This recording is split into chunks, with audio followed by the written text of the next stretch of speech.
Сәлеметсіздер ме арна көрермендері, қазақша тілді арнаның дамуына үлес қосып тіркеле кетіңіздер. Қазақстанда 6 жасар бала 3 айлық қарындасын пышақтап өлтірді. Оқиға 10 қаңтар күні таңертең Жетісу облысының Жаркент қаласында болған. Ішкі істер министрлігінің мәліметінше сотқа дейінгі тергеу басталды.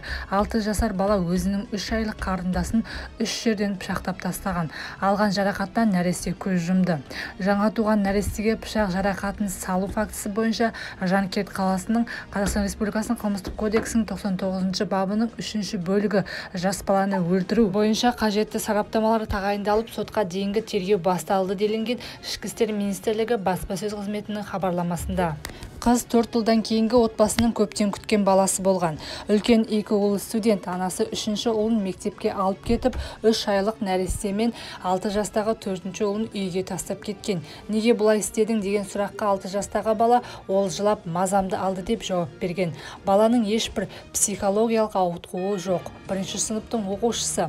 Қылмыстық істі облыстық полиция департаменті ерекше бақылауға алды. Өзге де ақпараттар қылмыстық іс жүргізу кодексіне сәйкес жария етілмейді деп мәлімдеді Жетісу облыстық полиция департаменті баспасөз қызметі.